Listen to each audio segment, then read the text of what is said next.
네, 우리 지난 금요일까지 느헤미야서를 같이 보셨습니다. 네, 이제 오늘 금요일부터 앞으로 이 갈라디아서를 이렇게 같이 보려고 하는데요. 이 갈라디아서는 이 복음에 대해서 가장 본질적인 부분을 다뤄주고 있는 그런 성경이 되겠습니다. 네, 복음이 뭔가요? 복음. 네, 블레싱 뉴스, 굿 뉴스. 우리 블레싱 또 기도회를 금요 기도회를 가지면서 정말 우리 성도님들이 복음으로 복받기를 원하는 마음에서 우리 이 책을 한번 또 선정을 했습니다. 네, 우리 옆에 계신 우리 성도님들과 한번 같이 인사 나누시겠습니다. 우리 복음으로 복받으세요. 이렇게 한번 인사 나누시겠습니다. 네, 복음이 원래 복받는 거예요. 네, 복된 소식이죠. 네, 그래서 정말 복을 받으시려면은 복음으로 돌아오셔야 됩니다. 네, 복음으로 돌아오셔야 정말 진정한 참된 복을 받는 것이죠. 그렇게 믿으시죠? 네, 그렇게 믿으셔야 됩니다. 네, 그래서 오늘 제목은 다른 복음을 따르지 말자입니다. 정말 복 받으려면 복음으로 돌아와야 되는데 다른 복음을 따르면 어떻게 될까요? 8절과 9절을 봐보세요.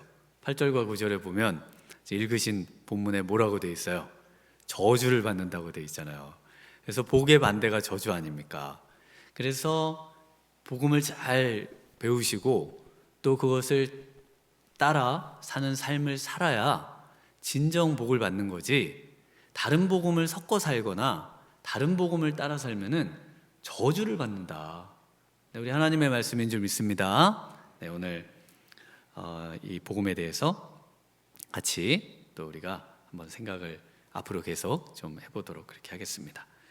네, 이 바울이 오늘 갈라디아서는요, 최초로 그 바울이 쓴 성경입니다. 바울이 13권의 성경을 쓰는데 그 중에서 처음 이 성경을 쓰셨어요.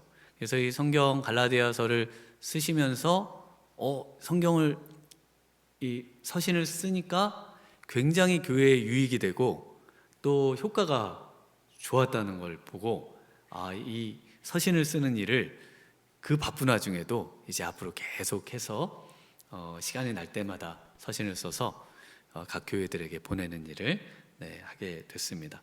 그래서 1차 선교 여행 당시에 방문했던 갈라디아 지방에 교회를 세우고 그리고 그 교회에 편지를 썼습니다. 편지를 쓸 수밖에 없었던 이유가 있었겠죠. 이 갈라디아 교회의 소문을 듣게 됩니다. 그 소문을 듣고 이 바울이 놀래 자빠집니다.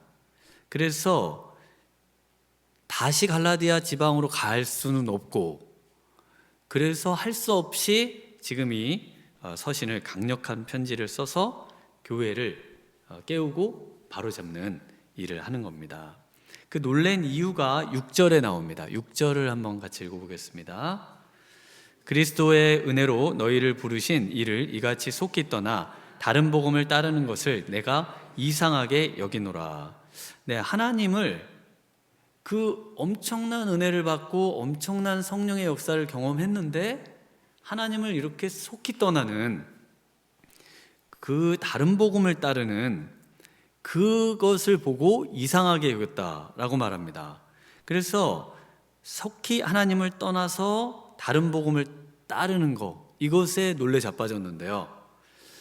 그래서 여기서 이상하게 여겼다라는 말이 놀래 자빠졌다라는 말입니다. 정말 깜놀한 거예요. 어떻게 이런 일이 있을 수 있느냐. 정말 너무나 황당하고 그리고 감당할 수 없는 그런 놀라움에 빠져서 아주 안타까움을 가지고 강력한 언어로 지금 이 서신을 써서 갈라디아 지방의 교회에 보내주고 있습니다. 이렇게 속히 하나님을 떠나는 거, 또 속히 지금 우리가 알고 있는 복음을 떠나게 되는 거, 이랬던 성경의 내용들이 있을까요? 저는 이렇게 빨리 속히 떠난 그 성경의 내용 중에 기억이 나는 게 바로 금송아지 사건입니다. 저는 금송아지 사건을 생각할 때마다 어떻게 홍해도 건넜고 그리고 건너서 물이 없으니까 하나님이 반석에서 물도 내시고 또 쓴물을 고쳐주시기도 하시고 또 만나도 내려주시고 메추라기도 내려주시고 엄청난 역사들을 이루어주셨는데, 모세가 잠깐 떠난 사이, 시내산에 올라간 그 사이에 40일 아닙니까? 40일도 안 되는 그 사이에 어떻게 금송아지를 만들 수 있을까? 대단하지 않습니까? 그 짧은 시간에 어떻게 이렇게 쉽게 신앙이 이렇게 금세 이렇게 하나님을 떠나고 또 다른 복음을 따르게 될 수 있었을까? 네, 이것이 참 안타깝죠. 그런데 구약의 이 금송아지 사건뿐 아니라 오늘 갈라디아 교회, 그리고 오늘날 우리 교회들의 모습 역시 동일합니다. 그래서 우리가 어떻게 이렇게 속히 이렇게 하나님을 떠나고 또 속히 다른 복음을 따를 수 있는가? 네, 이 부분에 대해서 우리가 한번 오늘 또 말씀을 한번 집중해서 들어볼 필요가 있습니다.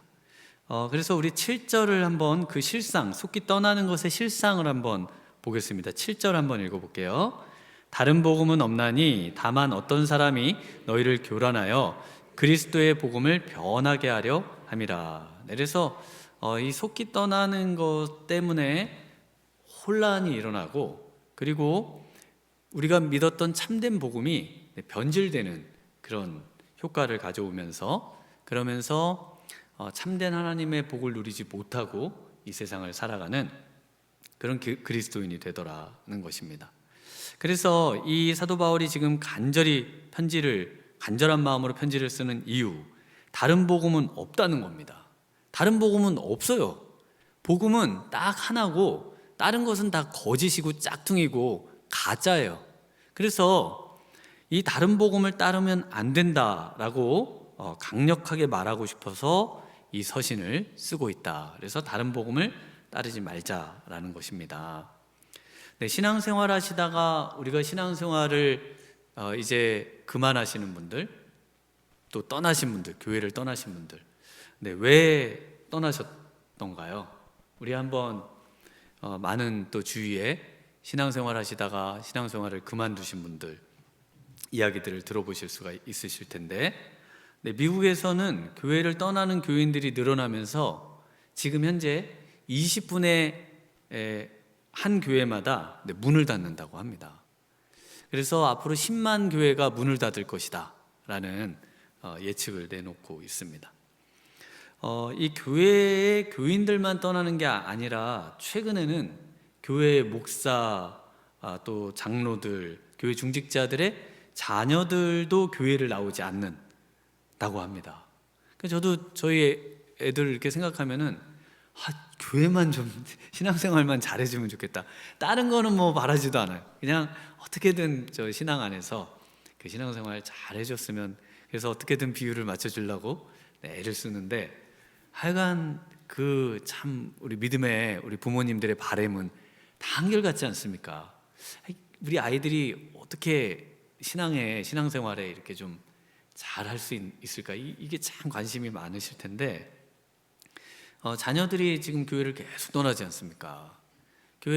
지금 우리 교회도 과거에 비해서 뭐 아이들이 줄어서 태어나는 아이들이 줄어서 교회 학교가 줄기도 하지만, 실질적으로 또 교회에 이제 아이들이 나오기 싫어하는 그런 문화가 또 모습이 우리 교회 안에도 있습니다.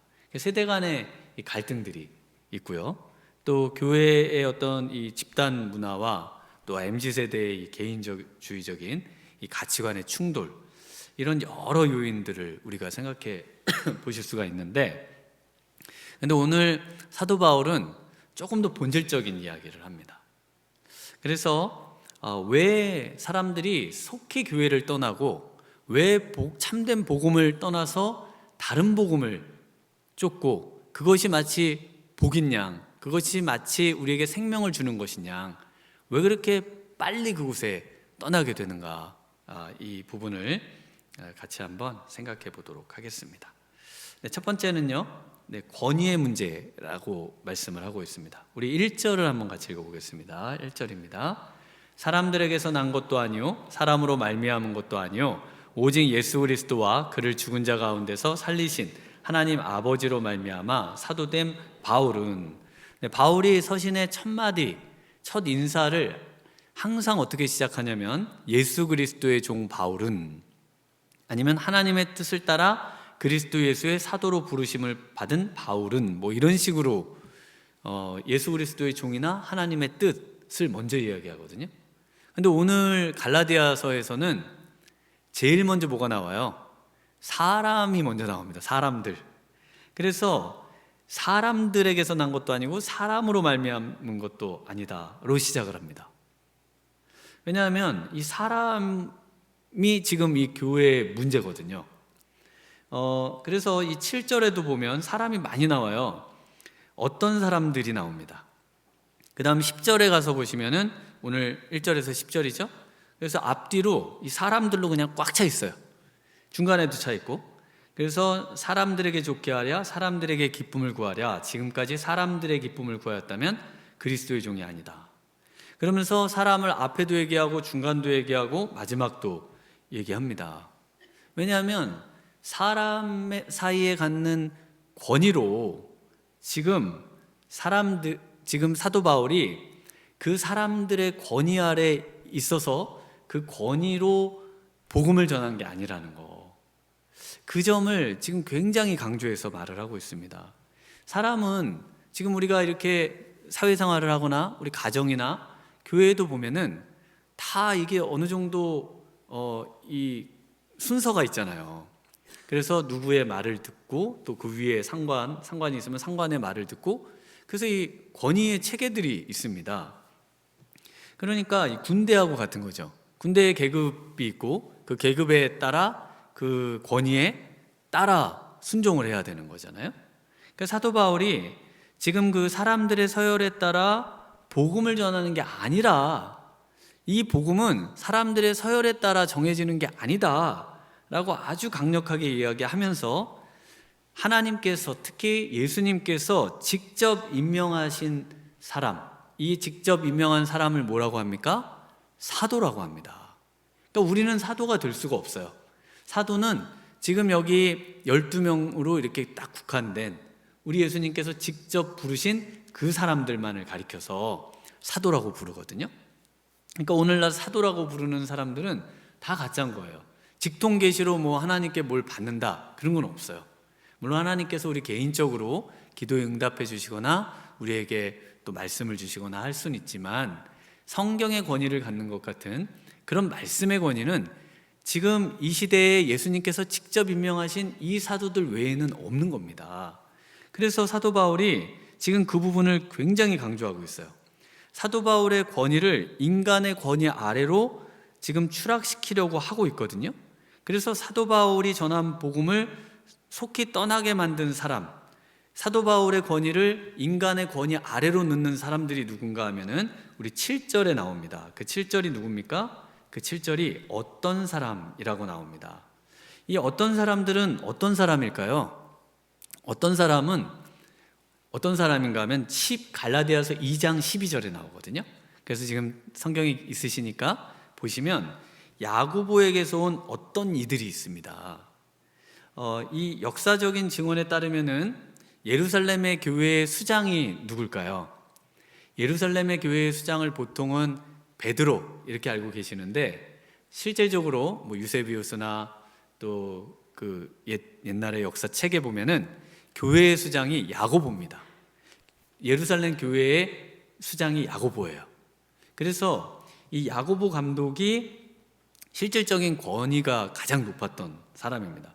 그래서 야고보에게서 온 어떤 이들이라는 말은 최고의 권위자에게서 온 사람들을 가리킵니다. 그러니까 이 예루살렘 교회의 수장인 야고보가 보낸 사람들, 가장 권위 있는 사도들의 그 수장인 야고보가 보낸 사람들이 뭐라고 하는가 하면은, 이 사도 바울은 진짜 사도의 어떤 권위를 갖지는 못한다, 이런 얘기를 하는 겁니다. 그리고 사도 바울의 과거를 계속 얘기를 해요. 사도 바울은 과거가 아주 불순했던 사람이거든요. 아주 나쁜 사람이었어요. 그래서 사도 바울의 과거를 볼 때 이 사람은 좋은 사람일 수가 없다, 이런 이야기들을 하니까 사도 바울이 지금 전한 복음이 전부 거짓된 이야기거나 아니면 사도 바울이 한 이야기에 전부 대다수 믿을 만한 것이 못 된다고 생각을 하게 되겠죠. 그 이야기를 사도 바울도 합니다. 우리 13절 오늘 읽진 않았습니다만 13절 14절 한번 같이 읽어볼까요? 우리 13절 14절입니다. 내가 이전에 유대교회에 있을 때에 행한 일을 너희가 들었거니와 하나님의 교회를 심히 박해하며 멸하고 내가 내 동족 중 여러 영갑자보다 유대교를 지나치게 믿어 내 조상의 전통에 대하여 더욱 열심히 있었으나. 네, 그래서 유대교회에 있을 때 행한 일을 너희가 들었죠. 누구한테 들었어요? 뭐 소문으로도 들었지만 이 야고보에게서 온 사람들이 사도 바울 어떤 사람인 줄 알아? 과거에 예수님 믿는 사람들을 잡아 족치고 감옥에 가두고 진멸하고 또 그 죽는 것을 인정했던 그런 사람이야.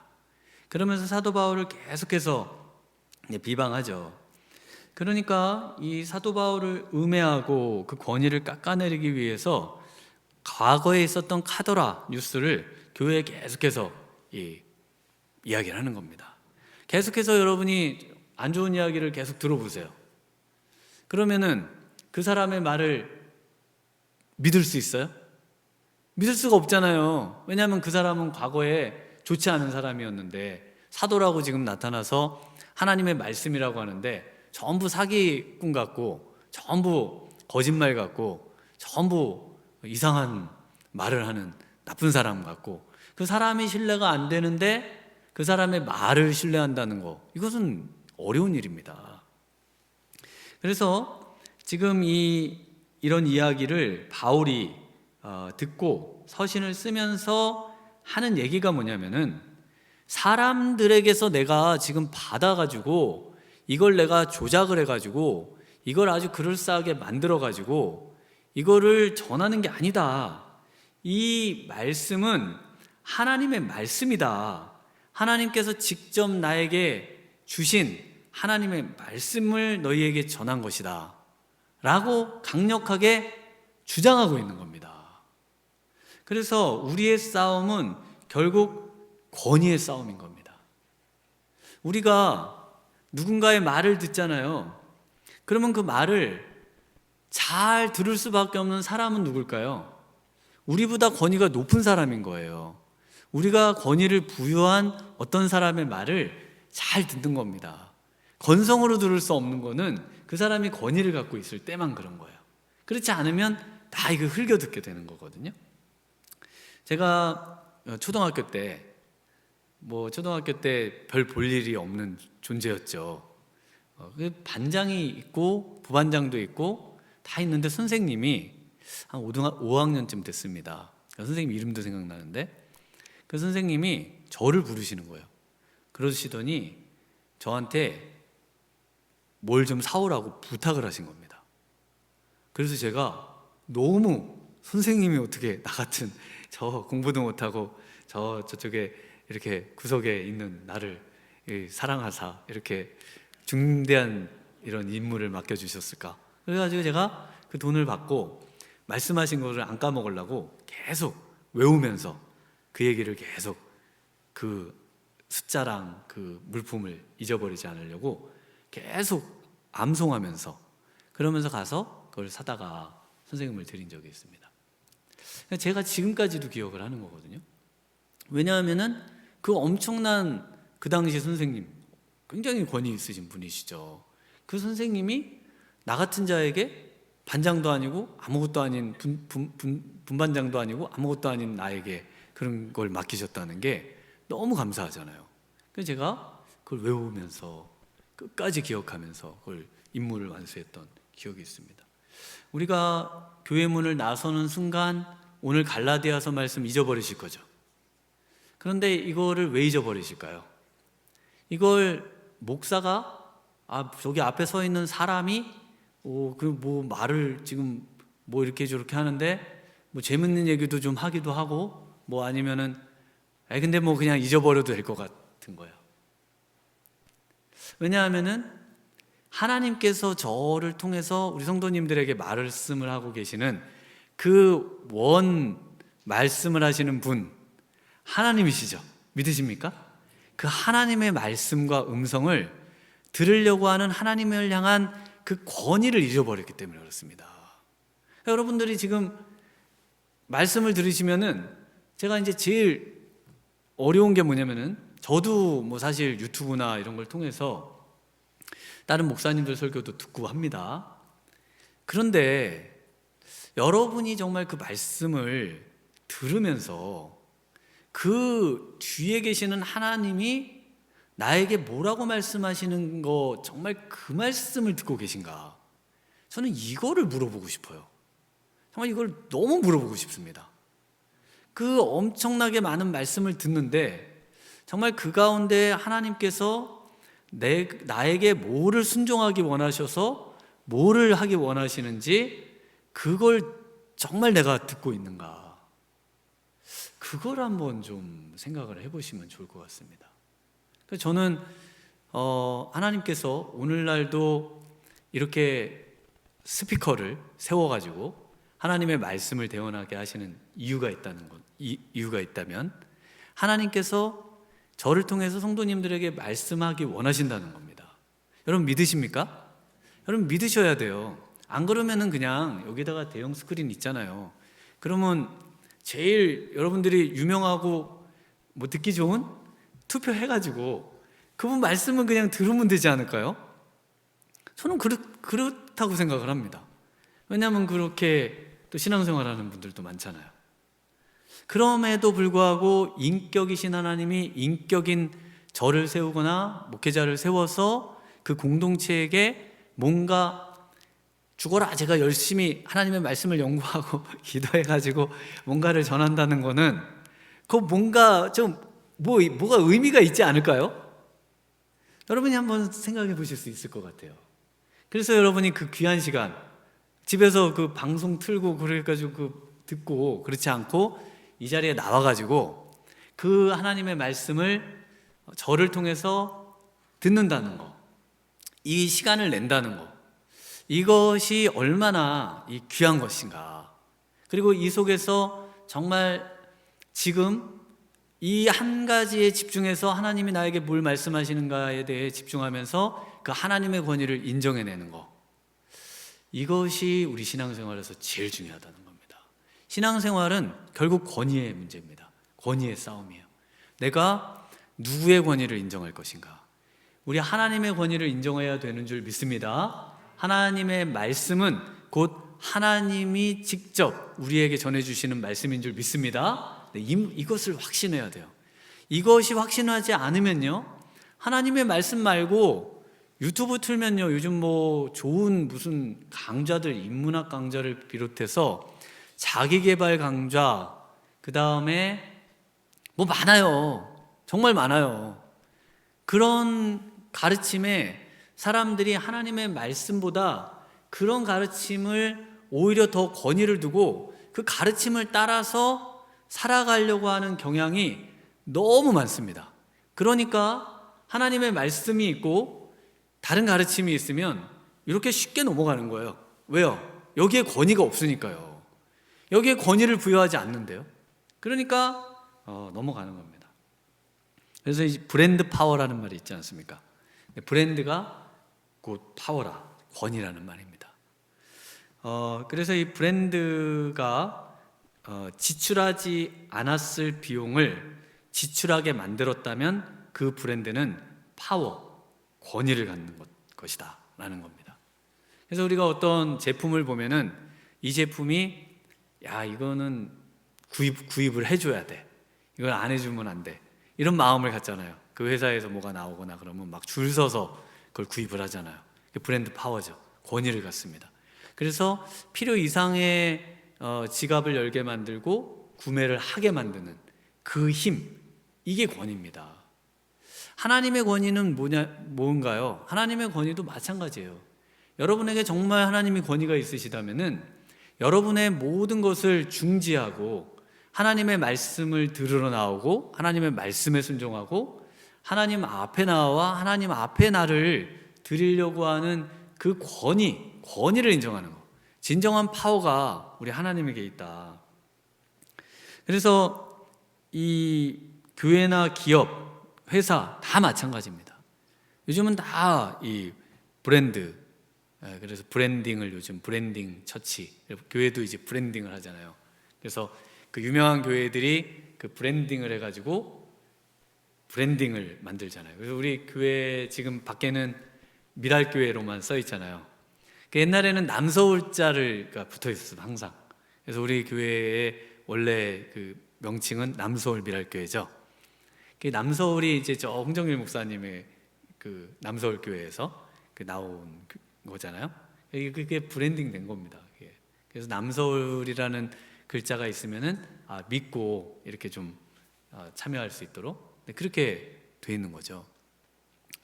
그래서 제가 시골에 있어 보니까 브랜드가 지금 하나도 없더라고요. 시골에 있으니까. 그래가지고 시골 교회는 뭐 아무것도 없어요. 그래가지고 어떤 그 유명한 교회에서 이제 뭐 수련회를 오시거나 뭐 그러면은 그 교회를 막 얘기를 해주세요. 그러면 제가 잘 모르거든요. 제가 이제 뭐 유학도 갔다 오고 뭐 그 교회 사정을 잘 뭐 모르고 맨날 그 제가 있는 교회만 열심히 섬기고 그러니까 잘 모르는데 제가 모르면은 막 기분 엄청 나빠하시더라고요. 그래서 왜 그 유명한 교회를 모르냐고. 근데 뭐 유명하나 마나 그분이 어떤 분인가 그게 또 중요하잖아요. 그러니까 사실 그 브랜드 안에 감춰진 그 정말 그 허접함들 뭐 이런 것들이 사실 많은데 그 브랜드로 그냥 커버를 하는 거죠. 그러니까 우리 교회가 그런 어떤 외부적인 보여지는 어떤 이름보다 정말 내실이 더 견실한, 정말 내적으로 더 성숙한 우리 성도님들이 많은 그런 교회가 됐으면 좋겠습니다. 네, 그래서 그래서 이제 그 시골에 있을 때는요, 목사의 가치도 교회가 짝 크기에 따라 이게 가치가 평가가 막 매겨지고 뭐 막 그렇더라고요. 그래서 이게 이 세상의 원리가 이 교회에도 이렇게 적용이 되는구나. 네, 제가 이제 좀 현실감을 또 그때 좀 많이 깨달았습니다. 근데 중요한 게 뭡니까? 하나님의 가치는 세상과 견주어 가지고 가장 높다는 거예요. 믿으시죠? 하나님의 권위는 세상의 어떤 권위와 견줄 수가 없잖아요. 어떻게 하나님의 권위를 세상의 어떤 것하고 비교할 수 있어요? 하나님보다 실질적으로 더 높은 건 없습니다.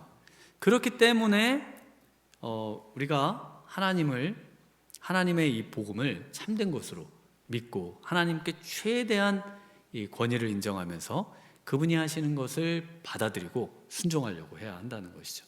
두 번째로는요, 왜 속히 떠나는가? 세상과 짝하려는 마음 때문에 그렇습니다.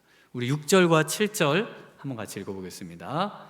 그리스도의 은혜로 너희를 부르신 이를 이같이 속히 떠나 다른 복음을 따르는 것을 내가 이상하게 여기노라. 다른 복음은 없나니 다만 어떤 사람들이 너희를 교란하여 그리스도의 복음을 변하게 하려 함이라. 네, 여기서 다른 복음이 뭘까요? 다른 복음, 바울이 말한 원래 복음이 있겠죠? 그리고 그거하고 다른 복음이 있습니다. 복음은 좋은 소식, 복된 소식. 그래서 이 참된 복음이 4절에 나옵니다. 4절이 참된 복음인데 우리 한번 같이 읽어볼까요? 4절. 그리스도께서 하나님 곧 우리 아버지의 뜻을 따라 이 악한 세대에서 우리를 건지시려고 우리 죄를 대속하기 위하여 자기 몸을 주셨으니. 네, 그래서 이 참된 복음은 한 4가지 정도 특징을 갖는데, 첫 번째는 그 하나님께서 계획하신 것이라는 겁니다. 하나님께서 태초에 하나님께서 세상을 만드셨고 또 우리 인간들을 만드셨는데요, 그 하나님께서 타락한 인간, 죄를 짓고 하나님과 이제 더 이상 소통할 수 없고 영원한 멸망으로 갈 수밖에 없는 인간들을 위해서 구원의 방책을 하나님이 스스로 만드셨다. 이것이 첫 번째입니다. 그래서 창세기부터 등장을 하죠. 그래서 우리가 믿는 이 기독교는 진리는 하나의 종교가 아니라는 거예요.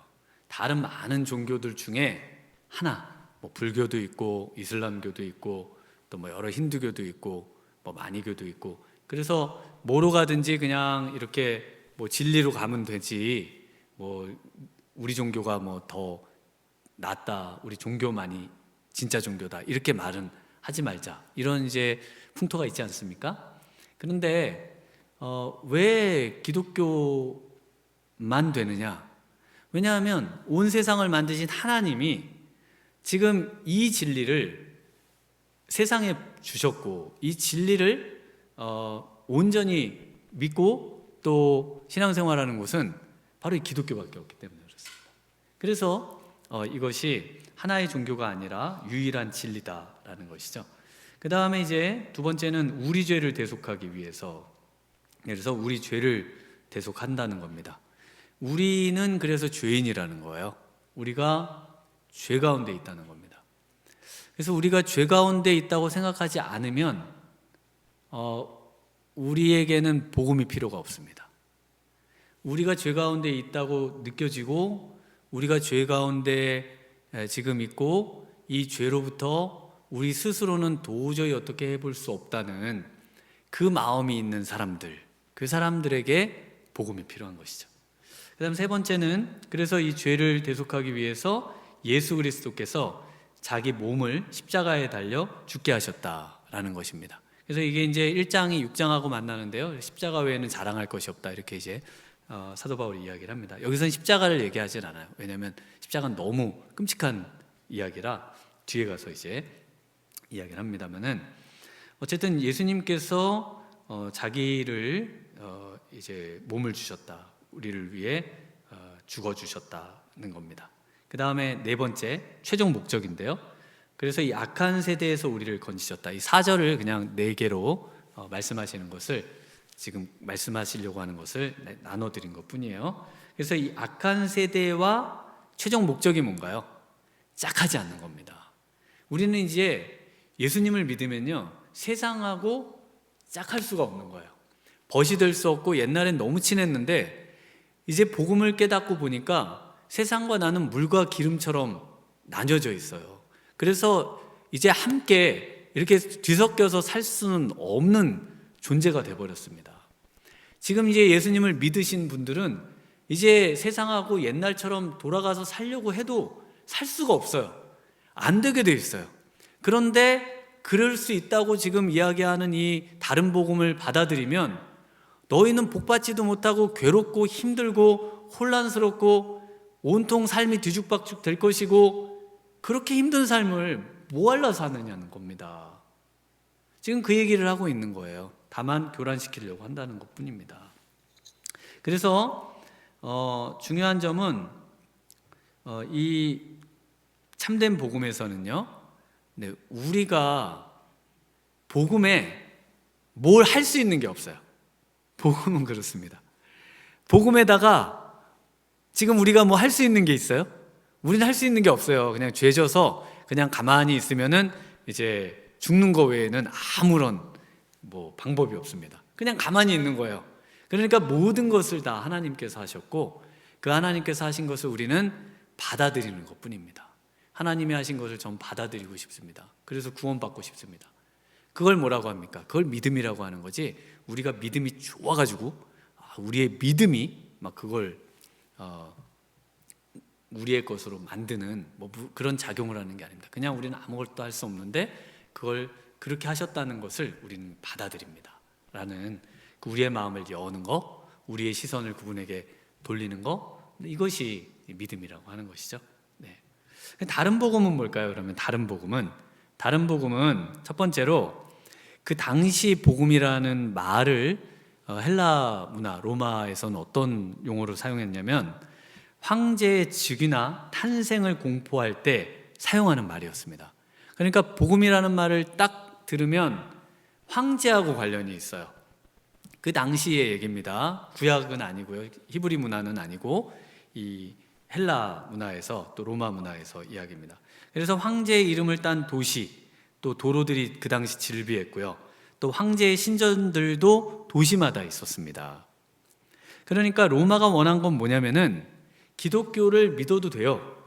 그런데 황제 숭배도 같이 해야 된다는 겁니다. 기독교도 믿고 황제 숭배도 해야 된다는 거죠. 그러니까 지역의 종교들의 특히 황제 숭배에 참여하지 않으면 반사회적이 되고 반로마적이 돼서 낙인이 찍히죠. 그러면 이제 감옥도 가고, 이제 초대교회 때는 많이 순교를 당했지 않습니까? 이 황제 숭배를 거부하고 오직 예수님만을 주님으로 믿었잖아요. 그렇게 하면 안 된다는 겁니다.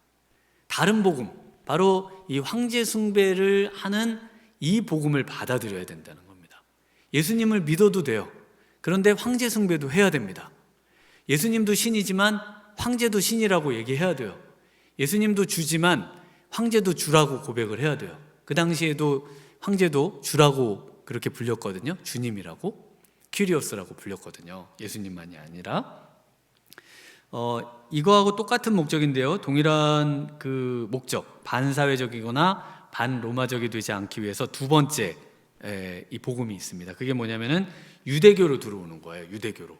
유대교로 들어오는 건데, 왜냐하면은 유대교는 그 당시 로마가 공식 승인한 유일신을 믿는 유일한 종교입니다. 왜냐하면 유대인들이 너무 악랄하거든요. 악랄하다 그러나요? 아주 독해요. 그래가지고 그 다른 신을 섬기도록 하거나 또 황제 숭배를 강요하면 너무 폭동을 많이 일으키고 막 그 온 흩어져 있는 그 디아스포라 유대인들도 그렇고요. 특히 알렉산드리아 같은 뭐 이런 데도 그렇고요. 그러니까 그 유대인들만 특별하게 이 유일신을 섬길 수 있도록 특혜를 줬습니다. 그러니까 기독교인들이 어디로 들어가면은 박해를 안 받고 반로마적, 반사회적이 안 될 수 있어요? 유대교로 들어가면 되죠. 네, 유대교로 들어오라는 겁니다. 유대교로. 어떻게 해야지 유대교로 들어갈 수 있어요? 제가 이제 그 이스라엘에서 그 공부할 때 왜 유대인들은 전도를 안 할까 이런 생각을 한 적이 있거든요. 유대인들이 전도를 할까요, 안 할까요? 이방인들한테. 네, 합니다. 그러니까 제가 유대인한테 그런 생각을 막 하면서 왜 유대인들은 전도를 안 하지? 그랬는데 어느 날 그 올드시티 예루살렘 옛성을 지나다니는데 마침 그 검은 모자 쓰고 검은 옷 입은 그 유대인 한 명이 저한테 오더니 전도를 하는 거예요. 이제 전도지를 가지고 그 전도를 하는데 그 안에는 7개의 계명이 들어 있습니다. 그래서 이방인이 이제 유대교인이 되겠다, 너 이렇게 살래? 이걸 막 설명해 줘요. 그러면서 그러면 제가 이제 성경의 지식이 있으니까 그럼 내가 너가 말하는 것대로 살겠다고 하면 난 아브라함의 자손이 되는 거니? 그랬더니 아브라함의 자손은 안 된답니다. 그럼 누구의 자손이 되는 걸까요? 노아의 자손이 되는 겁니다. 노아의 자손. 그래서 유대인들만 아브라함의 자손이 되는 거고, 노아의 자손, 의인인 노아의 자손이 되는 이방인의 어떤 그룹이 나뉘어지는 거예요. 그래서 이제 뭐 그때 그 전도지를 제가 번역을 해보니까 7가지가 뭐였냐면, 정의의 재판을 세울 것, 불경죄를 범하지 말 것, 우상 숭배를 하지 말 것, 근친상간과 간음을 하지 말 것, 살인하지 말 것, 도둑질하지 말 것, 살아있는 짐승의 고기를 그대로 먹지 말 것. 그래서 날 것을 먹지 말라는 거죠. 이걸 지키겠냐고 물어보더라고요. 그래서 제가 이걸 지키겠다고 하면은 어떻게 해야 되냐 그랬더니, 그렇게 너가 이제 유대교인이 되겠다고 결심을 하면은 1년간 종교교육을 받고 종교법정에서 시험을 치른답니다. 그 다음에 개종의식을 거행하고 이렇게 물에 들어갔다 나오는, 우리로 하면 세례, 침례죠. 침례 같은 그런 의식을 하고 유대식 이름을 받습니다. 우리 왜 천주교 같은 데 가면은 세례명 받으시죠? 그거하고 똑같아요. 그러니까 원래 이제 그래서 유대인들이 보면은 유대인 이름이 있고 헬라인 이름이 있고 뭐 이렇게 2개씩 같잖아요. 그 유대인 이름을 받고 그 다음에 이제 그 회중에게 소개가 그제서야 이제 1년 뒤에 된다고 합니다.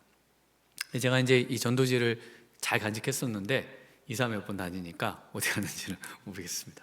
예, 없어졌어요. 근데 이제 유대인이 되는 건 아니에요. 그런데 이 지금 들어보시니까 그 전도의 내용이 뭔가요? 제가 뭘 해야 되죠. 그래서 전부 행위 종교예요. 유대인들은 613가지의 그 계명을 지키면서 살아야 돼요.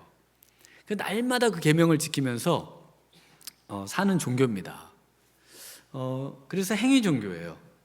그래서 지금 이 다른 복음을 전하는 어떤 사람들이 기독교인들한테 뭘 얘기를 하는가 하면은 예수님 믿어도 되지만 거기다가 계명을 지켜야 된다는 겁니다. 그래서 조금이라도 이 구원에 우리가 뭔가 할 수 있는 게 있다는 거예요. 해야 된다는 거예요. 그래야만 진정한 복음이 되는 거지, 우리가 할 거는 빼고 하나님이 다 하셨고 하나님이 하신 것을 그냥 우리가 받아들인다고 하는 것은 뭔가 부족하고, 이거를 가지고 살면은 기독교인으로 남으면은 핍박도 받고 반로마적이 돼서 그러니까 이 행위를 받아들여서 노아의 자손이 돼가지고, 또는 뭐 그 당시에는 뭐 아브라함 자손까지 격상시켜 줬는지는 모르겠습니다. 하여튼 그런 사람이 돼서 로마의 그런 반사회적인 사람이 되지 말고 유대교 아래 들어와서 유대인처럼 살아라. 이렇게 지금 말을 하는 겁니다. 그래서 이 교회 안에 계급이 존재한다는 거는요, 전부 다른 복음을 가르쳐진 결과입니다. 세상과 짝하려는 것, 그것이 하나님과 원수가 되는 거라고 사도 야고보도 얘기하죠. 그래서 세상에서 조화롭게 살아가려고 한다면은 초대교회에서 할례를 반드시 받아야 하고 음식법도 철저히 지켜야 하는데요, 이런 복음은 세상적이고 인간적이고 사람들에게 좋게 여겨지는 것이고 사람들을 기쁘게 하기 위해서 복음을 변질시킨 거라는 거예요. 그래서 이건 누구를 위한 종교입니까? 사람들을 위한 종교로 바뀌는 거라는 겁니다. 그래서 이 사람들을 위한 것이 뭐냐, 그 부분을 또 생각해 보겠는데요. 속히 떠나는 이유 세 번째는 성령이 충만해야 합니다. 성령이 충만하지 않기 때문에 그래요. 이게 이제 갈라디아에서에서 아주 중요한 부분이 성령을 따라 사는 삶이거든요. 우리 10절을 한번 같이 읽어보겠습니다. 10절입니다. 이제 내가 사람들에게 좋게 하랴 하나님께 좋게 하랴 사람들에게 기쁨을 구하랴 내가 지금까지 사람들의 기쁨을 구하였다면 그리스도의 종이 아니니라. 사람들에게 좋게 하랴 사람들에게 기쁨을 구하랴, 이것을 한 단어로 하면 사람을 기쁘게 하는 이들, 사람을 기쁘게 하는 사람들이라고 불렀습니다. 그 당시에 이렇게 부른 말이 있어요. 이 말은 누구에게 썼던 말이냐면은 폼페이우스가 BC 63년에 예루살렘으로 와서 예루살렘 성전을 들어가서 지성소까지 들어간 일이 있었습니다. 그러면은 그걸 다 제지하고 막 사람들이 막 죽을 거 아니에요. 근데 이거를 방관하고 또 이것에 동조하고 참여한 유대인들이 있었습니다. 그러니까 이 사람들은 타협한 사람들이죠. 이 사람들을 가리켜서 뭐라고 불렀냐면 사람을 기쁘게 하는 사람들이라고 불렀습니다. 이 독특한 용어를 썼어요. 그래서 이 사건 때문에 그 다음에 보면은 유대인들이 계속 예수님 때 항쟁을 하잖아요. 그리고 AD 70년에 끝까지 항쟁하다가 이제 예루살렘 성 멸망하고, 또 그것도 모자라가지고 또 마사다라는 곳에 가가지고 또 3년을 또 그 1000명이 되는 사람 항쟁해가지고 또 함락되려고 그러니까 그 사람들이 다 자결을 하고 한 사람만 나중에 자살해서 그 모든 유대인이 끝까지 항쟁을 했거든요.